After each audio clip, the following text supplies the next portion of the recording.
हाँ, ये बात तो ठीक कही उन्होंने कि वकलेश कौन है, अखिलेश तो है ना। तो अगर ये बातें अगर कहेंगे तो समाजवादी पार्टी भी इन बातों को कह सकती है, लेकिन उन उलझनों में हम नहीं फंसना चाहते हैं। कमलनाथ जी से हमारे संबंध बहुत अच्छे हैं और नाम देखो इनका कितना अच्छा है। जिनके नाम पे ही कमल हो, जिनके नाम में ही कमल हो तो वकलेश ही कहेंगे और क्या, अखिलेश तो नहीं कहेंगे ना। सर, एक सवाल और है। स्मृति ईरानी ने आज एक पत्र लिखा है जो अमेठी के तमाम रेलवे स्टेशन और हवाई अड्डा है उसके धार्मिक नाम करने के लिए। अरे बीजेपी से और क्या उम्मीद करोगे आप? हम सब व्रत पे हैं, बीजेपी स्वीकार ही नहीं करेगी। और बीजेपी जो करती है वो किसको नहीं पता है। तो ये कोई नई बात है क्या?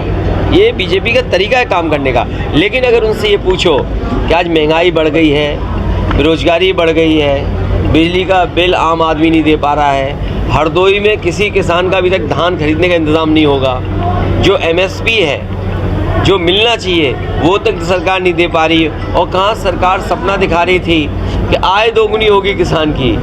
मैं अभी शाहजहाँपुर से चल के आया हूँ, लखनऊ से शाहजहाँपुर गया, डिवाइडर पे कोई नई व्यवस्था दिखाई दे रही है मुझे ट्रैफिक की। शायद यहाँ भी सड़क में वो ट्रैफिक की व्यवस्था देख रहे होंगे।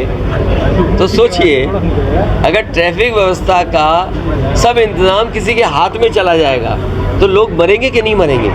हरदोई में भी लोग मरे होंगे। सर, स्वामी प्रसाद मौर्य का एक बयान है हिंदू को लेकर, उन्होंने कहा ये फारसी शब्द है। हम सब हिंदू हैं। इसका मतलब आप भी हिंदू हो, हम भी हिंदू हैं। सर, उन्होंने कहा इसका मतलब नीच और अधम है। इस तरह के कार्यक्रम करने से क्या लाभ मिलेगा? ये देखिए, लाभ ये है कि हमारा कार्यकर्ता जागरूक है और उसको समझ में आना चाहिए कि बीजेपी के आने से बाबा साहब भीमराव अम्बेडकर जी का संविधान खत्म हो जाएगा। अभी आपने जिला पंचायत चुनाव देखे होंगे, MLC के चुनाव देखे होंगे। अब ये बात मुझसे मत पूछना कि सदस्यों को कैसे उन्होंने वोट ले लिया, BDC लोग कैसे वोट दे देते हैं, और किसी का पर्चा कैंसिल हुआ, किसी का पर्चा छीन लिया गया।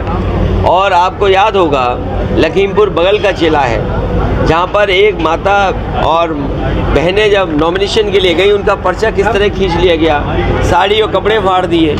तो ये बीजेपी अगर आ गई तो बाबा साहब भीमराव अम्बेडकर जी का संविधान चला जाएगा। यही हम कार्यकर्ताओं को समझा रहे हैं। सर, इंडिया गठबंधन का जो प्रधानमंत्री का चेहरा है उसको लेकर के आपकी पार्टी से आपको जो है, अगर इंडिया गठबंधन में आप प्रधानमंत्री तक पहुंच गए, अभी हमारे पत्रकार साथी कुछ और पूछ रहे थे, मैं आपको बधाई देता हूं कि इंडिया गठबंधन का ही प्रधानमंत्री बनेगा।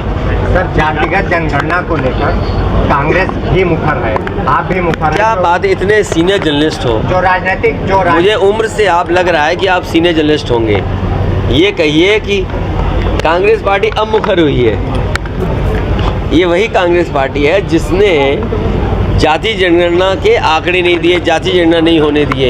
ये चमत्कार है, प्रखर मत बोलिए, ये चमत्कार है। क्योंकि सबको एहसास हो गया है कि जब तक पिछड़े, दलित और आदिवासी और अल्पसंख्यक भाइयों का साथ नहीं लोगे तो आप कामयाब नहीं होगे। आपने नहीं देखा, प्रधानमंत्री जी खुद कहते हैं हम पिछड़े हैं। तो अगर पिछड़े, दलित और आदिवासी और अगड़े भी कुछ अगर जाति जनगणना मांग रहे हो तो इसमें क्या बात है?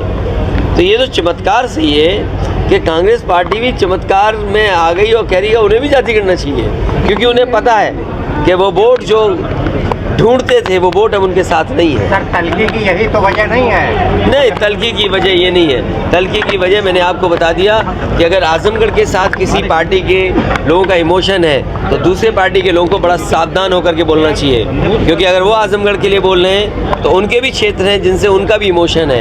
अगर हम लोग उस तरह की टिप्पणी करेंगे तो आपके पास जवाब नहीं होगा। ठीक सर, थैंक यू।